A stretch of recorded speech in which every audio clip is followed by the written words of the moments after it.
Good morning. Thank you for joining us. We're here as part of the Fort Worth Star-Telegram's focus in September on trust and transparency, our effort to communicate better to our readers what we do and how and why we do it. I'm Ryan RUSAK. I'm the opinion editor of the Star-Telegram and in charge of the editorial board, which represents the institutional viewpoint of the Star-Telegram on the opinion pages. We're excited to have with us today two members of our community advisory board. These are people who are active in our community who agreed to join a panel of advisors so that our editorial board could get a better, wider perspective on issues in the community. It's been an effort to make sure that we're responding better and considering more what people are concerned about in their communities and neighborhoods, churches, and schools. And not just what is in the news that we see as journalists. I'll let them introduce themselves. First, we have Dr. Brian DIXON.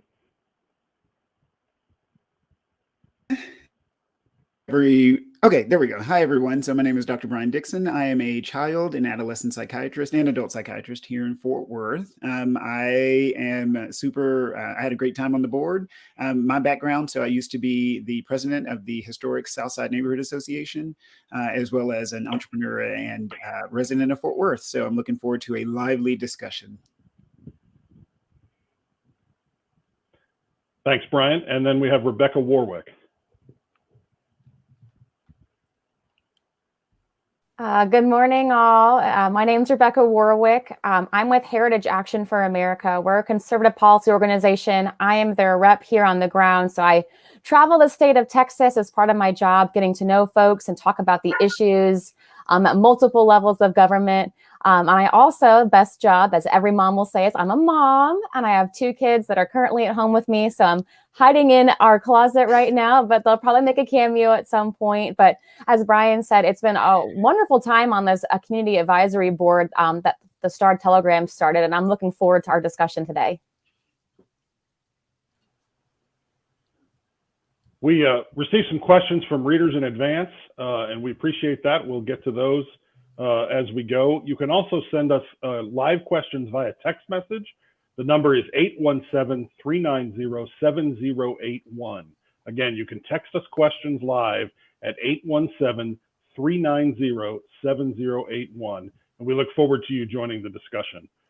I'll start with a very basic question. Rebekah, I'll go to you first. When we approached you, what made you decide you wanted to join the advisory board? Well, other than your glowing personality, Ryan, I think it was new. I hadn't ever really seen a major newspaper invite just regular, citizens to come and peek in at the meetings, the discussions that you're having. So when you contacted me and said, we're starting this new board, we'd like you to, join it and, give us your thoughts and feedback. All I could say was yes, it was just something new and different that I hadn't seen before in a newspaper. And Brian, how about you? Yeah, I'd say maybe a little bit of anger and a little bit of curiosity. So the anger part, it always feels, especially as a psychiatrist, and I'm in the mental health field, it always feels like mental health is kind of forgotten. And I said this would be a great opportunity to push the agenda of mental health. So there's a little bit of anger and then just curiosity. So one of the things that I had to learn, so most times I tend to vote Democrat, and one of the things I had to learn after the 2016 election is I'm missing something. Like there's obviously some kind of something that I'm not seeing. And so being on the community advisory board, being around people who have different thoughts, and then being around the curators of the information that we get, I thought was just really important so that I can get a better understanding of what I'm missing. Because, I think that makes you kind of a better, more well-rounded person. And I should mention here, I forgot at the top that we have a third member who wasn't able to join us today, Annette Landeros, who is the president of the Fort Worth Hispanic Chamber of Commerce. She was just not able to make the event, but we've appreciated her input. The board is designed to rotate and have different members. This was our inaugural group, and we wanted to get them on board because we knew each of them was particularly active in their community and had some experience dealing with media. And so I want to ask about that. Brian, I'll start with you. What kind of experience did you have with news media, either as a consumer or a source, talking to reporters? And what generally was your impression of editorial boards before we started? Yeah, so I'm from Lufkin, East Texas, and I grew up believing everything that was reported in the Lufkin Daily News, right? So back in the day, we had, I think, 3 TV stations: ABC, CBS, and NBC. And so I've always held news journalism kind of to the highest regard. Over time, I started to notice that there were certain stories that were being missed through my time in undergrad, through my time in med school and residency, and then as a productive, hopefully productive citizen. And so I became a little bit disenfranchised. The way that information can be distributed, especially through social media, is just so wonky, all of it. And so I said, I feel like I need to do something in that regard rather than just sit back and complain. And so I got training. So learning how to speak on camera, how to engage people, how to engage editors for op-eds and that sort of thing. It is truly a skill. I feel lucky that y'all chose me to be on the community advisory board because y'all had so many people interested. And so I'm hoping that this is something that continues. And Rebekah, how about you? You have had some experience dealing with media as well. Yes, I mean, as a consumer, I moved around a lot as a kid and as an Army spouse before settling in Texas 4 years ago. So I've always kind of tried to find local papers to read about, what's just going on, usually community events for my family, but also operating the political realm as a conservative, just kind of getting a beat on what are the arguments, who's saying what, why are they saying it? And, as a conservative, sometimes when the media is not always representing conservatives accurately or fairly. And so when I got invited to this board, it was, making sure that, as kind of Brian said, is we're hearing from all different viewpoints, all different sides on an issue, on a take, and especially on something of these local issues. It isn't always a partisan thing, but talking about what's best for our community to make sure citizens know what's going on. And I've written a couple editorials. Fort Worth Star was kind enough to publish my one on defunding the police debate that was happening in Dallas back in 2020 to just kind of discuss what that meant for our communities, whether it was in Dallas City, proper, or in the surrounding suburbs, of what that would mean for our schools, for our kids. And so as a consumer of news, I love local news. I love to kind of keep track of what's happening in my community. But this board has also given me, an opportunity to see what those discussions are to make sure that all sides are fairly and accurately represented and not just kind of going with a bias or a caricature of how they view people like me who are conservatives, but to have a good, honest, and open conversation. Yeah, it is interesting sometimes that a lot of what happens with the national news and national political news, that framework gets put onto more local issues and political issues that don't necessarily respond to the same automatic framework. Mm-hmm.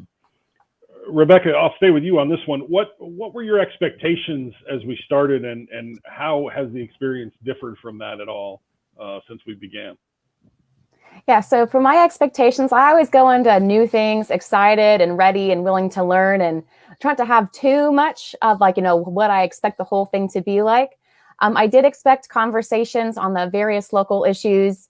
I was a little nervous coming in as, a conservative policy organization and conservative mama right here. So at first, just kind of treading lightly about how would that response be when I would push back on how, someone that's identifies as conservative on a particular issue. But really, the board was really open to anybody's viewpoints, their values, to talk about how do these issues play out in our communities and how do we talk about them with citizens, again, in an open and honest way, and accurately represent what's going on without trying to necessarily push an agenda. So I think the expectations I have were, hopefully having an open discussion where nobody was put down because of their political or faith beliefs. And that was what I found. The experience, I really enjoyed it because I wouldn't have met Brian or the rest of the board and gotten to talk with them about issues that really are affecting DFW, getting down to, our streets, our police, our schools, And those are really things that are affecting every single citizen, regardless of politics. So those are really enjoyable discussions about how we're making it the best for every DFW and Fort Worth citizen versus just like, let's just try to have the same old partisan bickering that we see in the national media. And Brian, how about you, your expectations and what you maybe found that might have differed? Yeah, so as a guy in the mental health space, as a Black guy living in America, my expectations for this were incredibly low because it's been like the longest 18 months of my life. And so, but I was pleasantly surprised being able to express myself, my viewpoints, represent mental health, and then again to learn about aspects and learn about arguments from a different perspective. So I've really enjoyed working with everybody on the board, as well as Rebecca and Annette. It was a nice balance, and I never felt pressured. I never felt judged.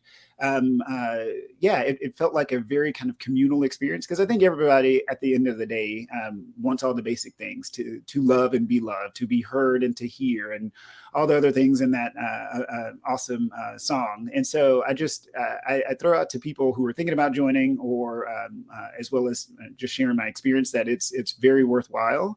The key is to come in with an open mind and speak your piece, but be ready to be challenged in some form or fashion, because that's how we all grow.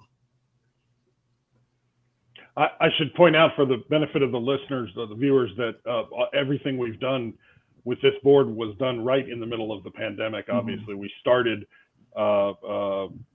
probably about 6 months ago, give or take, and so we've done everything by Zoom, which is, not. It has its benefits, especially for busy people like Brian and Rebecca, who have, fixed schedules and trying to add us to what they're already doing. But it's brought all the challenges of the pandemic, including the stress and that Brian mentioned, and people trying to adjust their lives to working from home and things like that. But it was a good trial by fire, I'd say. Mm-hmm.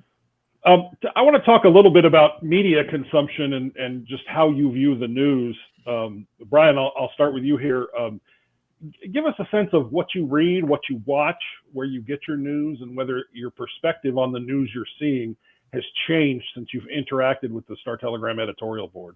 Yeah, so there are a couple of apps that I pay for, and I'm a big believer. So even though I tend to vote Democrat, I am a capitalist, and I believe that which you pay for, you value. And so I value really good news. And so I do pay for Fort Worth Star Telegram. I also pay for the New York Times, and those are kind of my two paid outlets.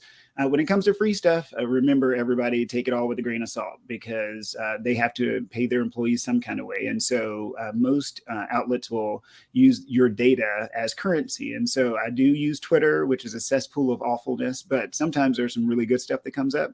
And so I will consume news that way. I'm not on the platform owned by Mark Zuckerberg anymore. And then I do get some information from specialty specific email marketing lists that I'm part of. And so I don't have cable, so I don't tend to watch, or I don't have TV in the traditional sense. So I don't tend to watch the local news unless I'm on it, and in which case I find some kind of a website to watch it online and stream it. And so that's kind of how I get my news right now. That's a good opportunity for me to drop a shameless plug. StarTelegram.com/subscribe. We have great deals if you're first starting out. Digital only subscriptions are cheap, and we would love to have you as part of our community. Rebecca, over to you. How do you tend to consume your news, and has your perspective changed at all since you've been involved in this process? Yeah, I get news from a wide variety of sources. Fort Worth Star Telegram, I subscribe. The Wall Street Journal, Washington Examiner, Washington Post, the New York Times. I'm trying to keep an eye on, again, like all different sides, all different viewpoints, and what the arguments are in those debates, or just, to know what's happening in the world. I'm also on Twitter. For better or for worse, I do get a lot of breaking news there. I have, alerts set for various reporters I like to follow. So, when a new the redistricting maps drop, I got that notification right away. So I could start looking at it and picking apart at it and seeing what's going on. So I do follow, I do pay for some subscriptions. There's a few different other publications like Axios, where they have, subscriptions and it's not paid. You just email newsletter for both national as well as they're doing some state and city-based ones. They actually are just launching one in Austin, kind of few-minute reads, and then just working in the political realm. I have colleagues all over the country, and I work with people all over Texas that will just text me, "Hey, did you read this article?" And so I consume news a lot that way. And I think a lot of Americans do is if they get it from somebody they trust, whether it's a friend or a coworker or a family member, they are more likely to read that, to open that article and to consider it. But like Brian said, I think as with everything's with a grain of salt. Always have a little dose of skepticism and what's being talked about. But I think that's why it's important to kind of get your news from a variety of resources. I don't have cable, so I don't watch the traditional news unless I'm home with my family. My parents have news running all the time. Or from at the airport, airports run CNN 24/7, so I'll catch something there. But I think for me, I best consume news reading it. Even though there's always going to be, maybe some bias or something like that. I feel like when I'm reading it, it's not as hard for me to swallow versus watching somebody pontificate on television. Let me pause here to welcome any viewers who might have joined us late. We're talking about our Community Advisory Board, which is a group of active citizens that we've recruited to advise our editorial board on issues and concerns in the community, particularly those that we may not be seeing that deserve more attention. You can text questions live at 817-390-7081. Again, that's a text message question option if you'd like to ask a question of me or our panelists, 817-390-7081. And we'll continue. Rebecca, I'll start with you on this. What do you think that people might have not understand about editorial boards and our deliberations that maybe you've learned that you would tell people if they were, wondering how and why editorial boards do what they do? I think the main thing I learned was that you all actually do deliberate. So coming into it, I had a thought that, they're going to come in, the editorial board's going to say, this is our topic, this is our stance, here's what we're going to write about. But in those board meetings that we got to be a part of via Zoom, there was healthy discussion from there's 5 of you, Ryan, on the editorial staff. That's right. Five members of the editorial board. There's 5 members of the editorial staff, and you all are not a monolith. There's different political beliefs and other things that you all, kind of hold fast as your faith, as your values. And so I think what maybe I didn't realize, or I had a bias going in myself as, it's just going to be this monolith creature of people who really aren't open to discussion. They're coming in with an agenda. But what I discovered on the Community Advisory Board is, Ryan, you just kind of throw out, here's some ideas I'm thinking about, let's just discuss. And it really was an open forum where everybody was welcome to say their piece, have, debates about the issue, and then kind of come to a, here's how we plan to write about it to represent those different sides, especially if it's not an easy cut and dry, this is obviously the right take, or this is obviously, the wrong issue here. So I think that was for me the biggest thing, learning about, at least for the Star Telegram's editorial board, that you do actually deliberate and have discussions, and you're not just coming in with, this is our agenda and that's it. You really did want to have a discussion about the topics. And Brian, same question to you. What did you find that people may not know or understand about editorial boards and those icky journalists? Yeah, so amen, Rebecca. So she knocked it out of the park. I completely agree. The deliberation was awesome. It was really interesting because the group and bringing the 3 of us in, it was very, very diverse because some of us have kids, some of us do not, male, female, different cultures and backgrounds. So I thought it was actually really, really kind of comprehensive.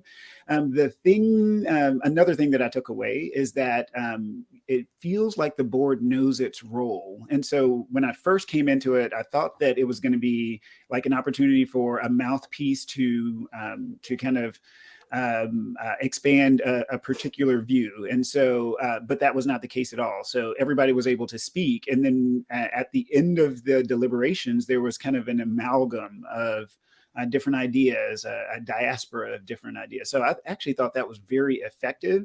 And then as the psychiatrist in the room, I always felt like it was group therapy, because at the end we were all laughing and we were all shaking our heads at the same time, even though, again, we have very different experiences and life experiences. So overall, I thought it was a very good experience. And I hope other people will step up and contribute. I think that's a good point. I think we all had many opportunities where we just sort of vented about a lot of things related to COVID, frankly, and we're able to get that off our chests. As we're in this event and talking about this, and the reason we have you all as our board is because we are, making a concerted effort to improve our transparency and help build trust with our local readership. As someone now who's been involved in the process, but also still a news consumer, what other steps do you think need to be taken, or what could newsrooms do better to be transparent or to build that trusting relationship with readers and subscribers? Brian, let's start with you on that. Yeah, you have to go and find the people. I cannot stress this part enough. So I'm glad that I encountered both Ryan and Scott because of the position I was in. So I was the president of the neighborhood association, and they just happened to come and do kind of a listening session. And I think that's how I got on the radar.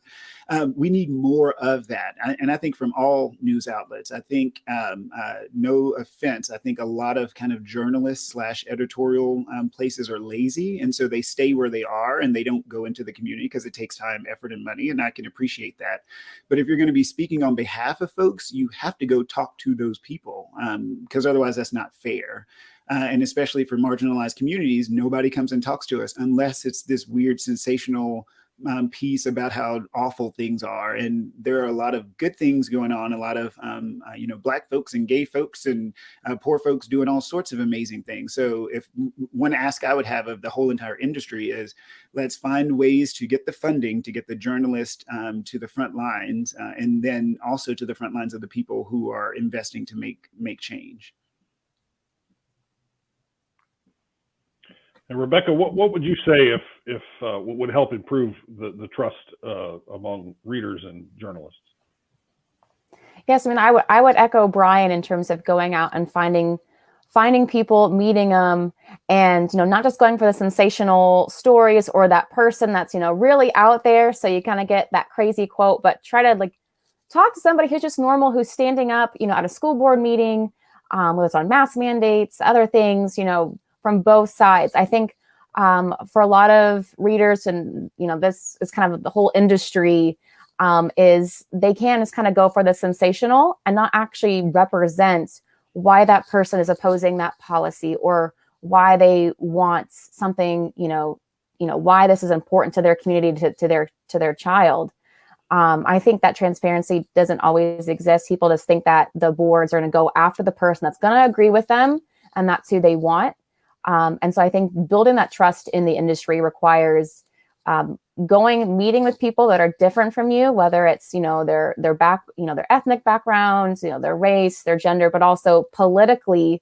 I think it's the nature that we're in today with our news is that there's this political divide where people don't have those, honest conversations with each other, and they don't have, and not respectfully. It comes in as oh, we're on opposite sides, so we can't agree on anything.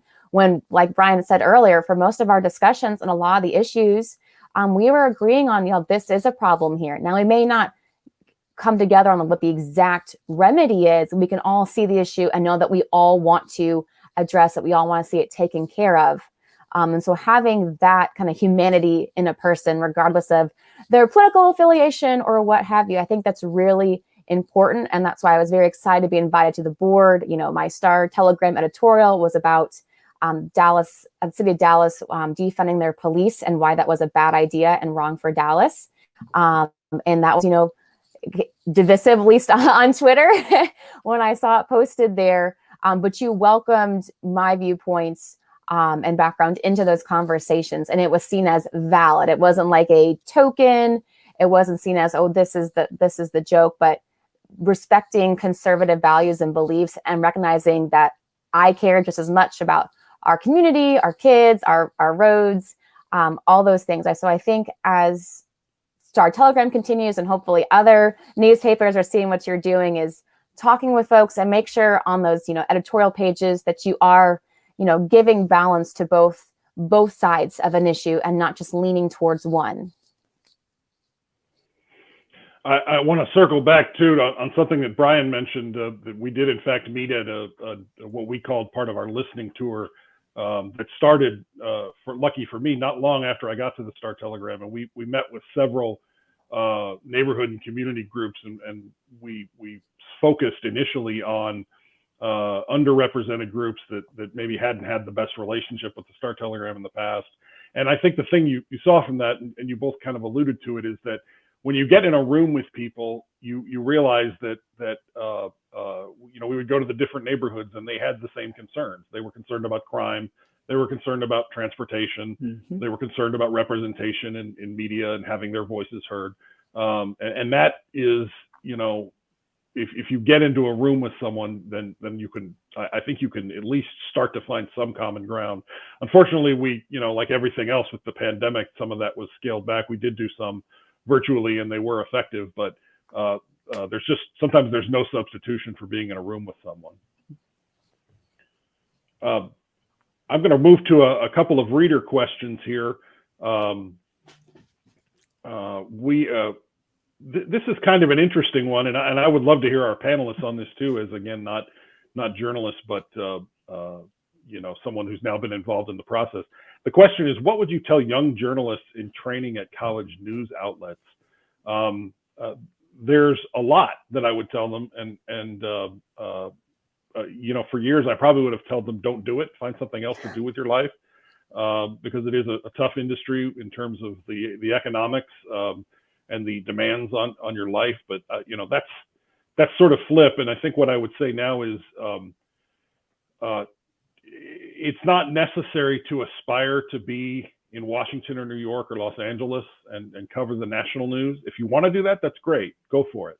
But there's a lot of really important roles to be filled in our local communities, and it's not like Dallas-Fort Worth is a tiny island. There's a lot going on here and a lot of important news to be covered. But that's the main thing I would say is really focus in on local news and figure out where you might want to make a difference and what you might want to cover in terms of not just so much of our media is in those large cities that I think that it's a little bit of a distortion factor, and I would tell them to think about the impact you can have and the meaningful work you can do at more of a local level. Rebecca, I know it's a weird question for someone who's not a journalist, but I'm curious if you have any thoughts on that. So this is what I would tell a aspiring journalist, correct? So is that the question? Right. Besides what Ryan said, which was, I do believe local news is just as important. There's a lot going on as our cities continue to grow, especially here in Texas. So you should all come down here because it's a great state. I think what I would say is, and we've been alluding it to the whole time, is really getting to know your community. That's where the stories are, and knowing who to talk to and making sure that you're building that trust now, or people know that if you come to them and say, I would like to talk to you about X issue, that they know you as someone that's not going to try to morph their quote or their story or try to sensationalize it, but to tell the honest truth about what's going on and what you have to say about it. I think there's that distrust sometimes of, if I talk to a reporter, they're going to take me out of context or cut my quote off to make it sound like I said X when I really said Y. And I think that's very important in building both trust back for you as a reporter or a journalist, but also for the newspaper as a whole, is that to know that if a local paper or any paper is coming to talk to you about an issue, that someone's going to want to talk to you and give you, tell you what's going on and be a source for you. If they can trust you in that you're not going to take them out of context or try to twist what's going on, but you're actually out to seek the truth and to tell it accurately and fairly, I think that will serve you very well in the news industry, especially if you're looking at states and local, where there's a lot going on. It's not just what's happening in Washington, D.C. There's so many great and important issues being discussed right here. And I think there's opportunities for you to become that voice for a community.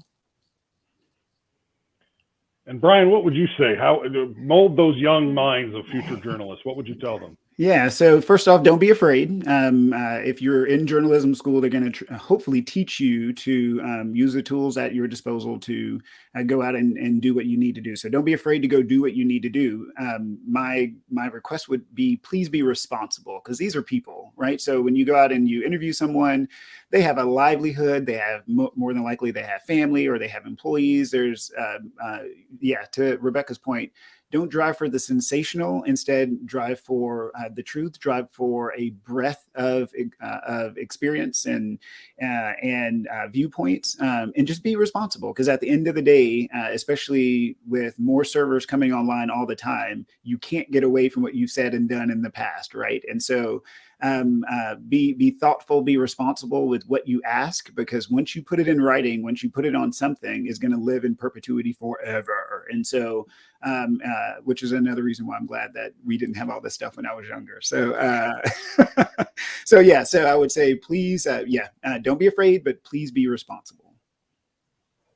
That's good advice. We have a question from readers via text. Brian, I'll come back to you first on this one. Did you ever have your opinion swayed by what you heard in an editorial board meeting? Yeah, so I will say yes. And this is where I'm super glad that I got to meet Rebekah, because again, I tend to vote Democrat because of lots of different reasons, which we can have a different podcast about all that stuff.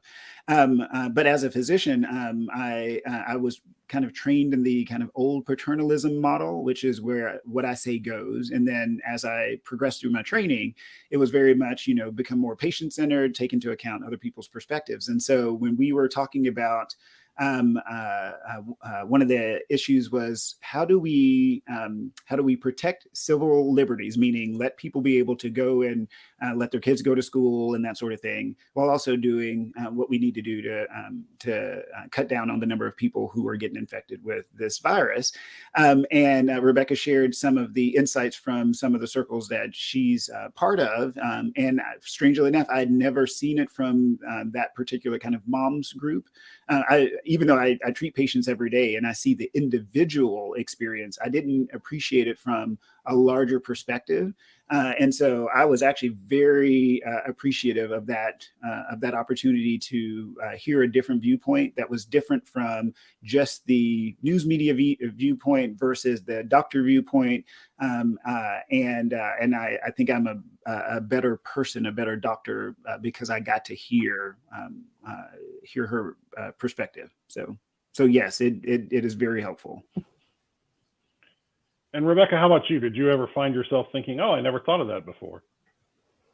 Yes, absolutely. I'm sorry that Annette's not here today, but she offered some really great insight in how businesses were navigating through the pandemic, and with, whether it's government mandates or, people who would, not want to go to a business because of what they had decided to do as a business, how to run it to protect their employees.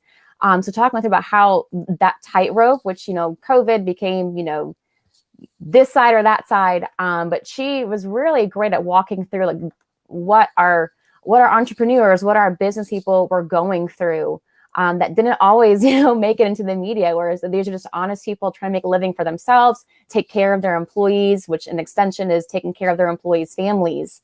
And so for me, it was with Annette and Brian and the whole editorial board, it gave me different perspectives from people, whether it's in healthcare or in business, because I'm a political animal. I've been in politics for a long time. So that was very beneficial to me, and maybe helped me think further down okay, how does this look in a political fight or a vote, whether it's at the state or national level, but what that means practically for that business or for that school. So I really enjoyed those conversations. And I think what I think all of us got was it gave us well-rounded perspectives on whatever topic it was. Amen. Yeah, I'll say too, from our end, I mean, that's why we that's why we started the Community Advisory Board, and we were, I've been just so pleased to hear the different perspectives that you all bring.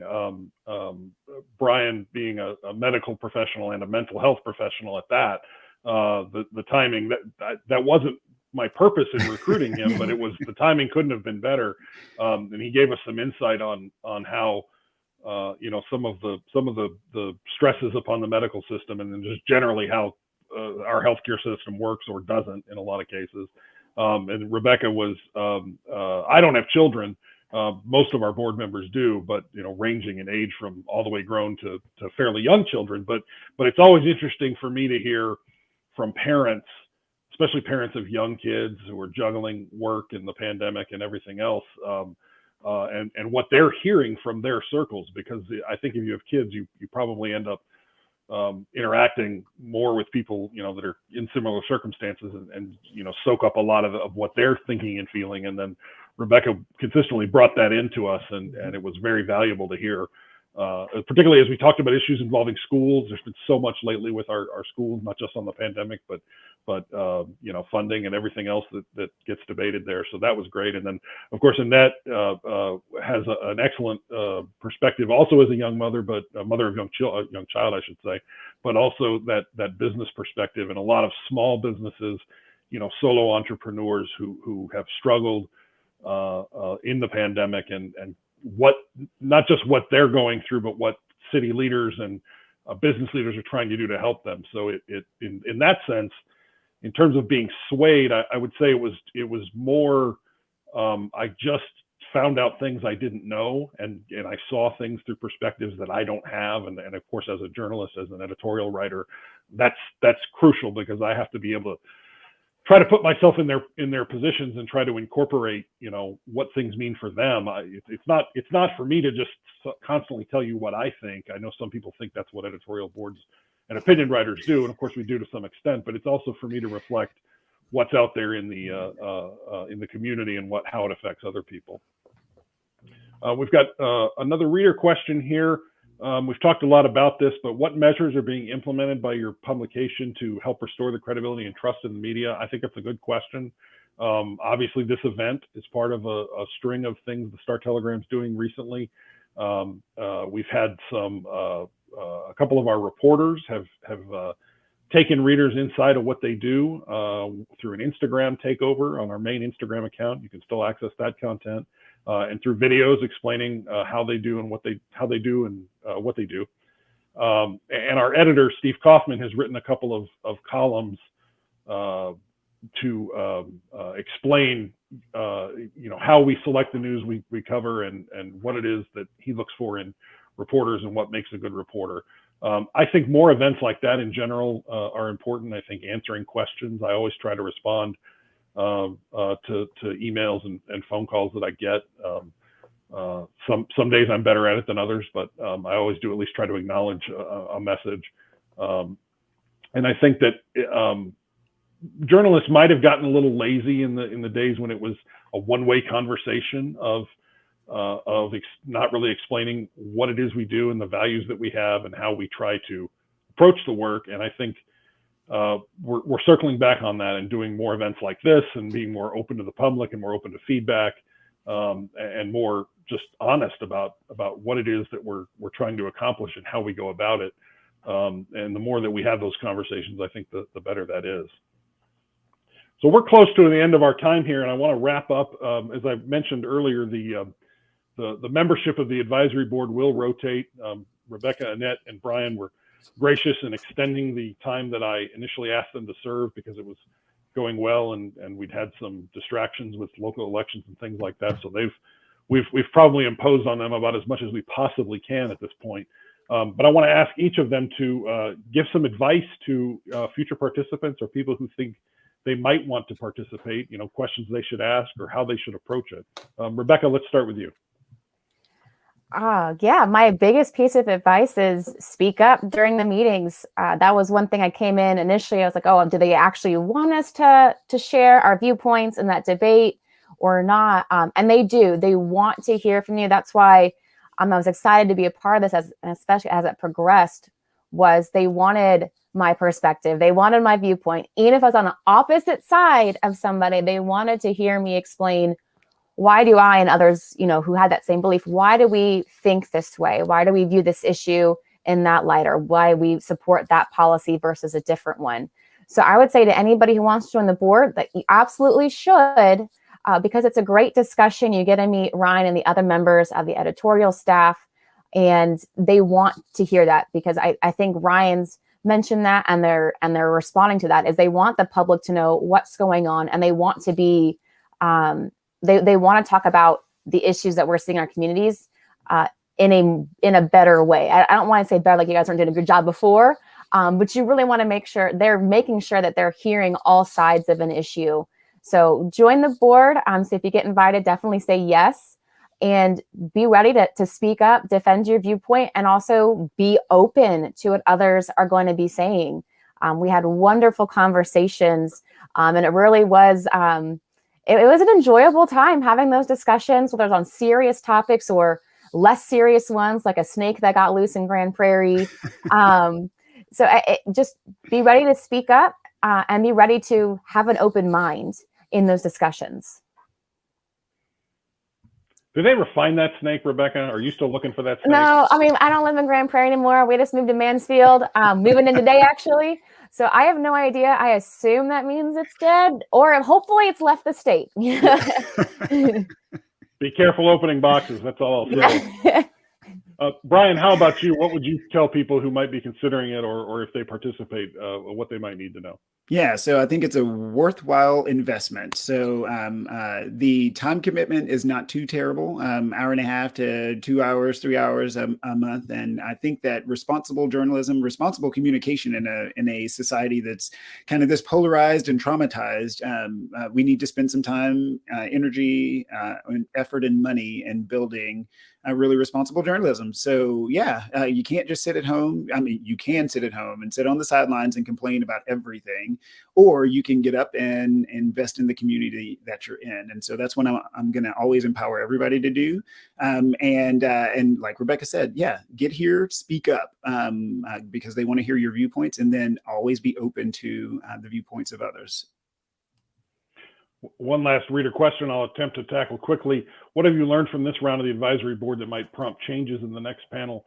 I think the main thing I took away, and we made a real commitment to diversity starting out, all kinds of diversity, ideological, ethnic, gender, income, class, parts of the city. You know, but we can't represent everything in one panel. Obviously, we have a few spots.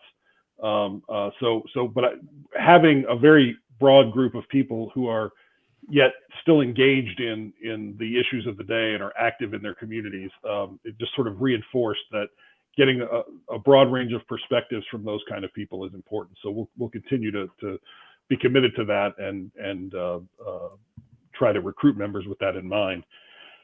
We've reached the end of our time, and I really want to say thank you so much to Rebekah Warwick and Brian DIXON for participating, not just in this live stream, but also in the advisory board. It's always a challenge to be part of something new, and they set a high standard for those that will follow them, and we're really grateful for that. Just a few notes to close. If you might want to be considered for the board, you can email me. It's RUSAK at star-telegram.com. So RUSAK at star-telegram.com. We'd also like to make a pitch. If you're interested in the news of the day for letters to the editor, you can send letters to letters at star-telegram.com, letters plural at star-telegram.com. And of course, if you're not a subscriber, we would appreciate your support. It makes it possible for us to do what we do and to build the community that we have. And you can subscribe at star-telegram.com/subscribe. Once again, let me say thank you to Rebekah Warwick and Brian DIXON for participating. And thank you to our McClatchy crew behind the scenes for handling all the technical stuff that I'm not capable of handling. And we hope to hear from you soon. Thanks, everybody.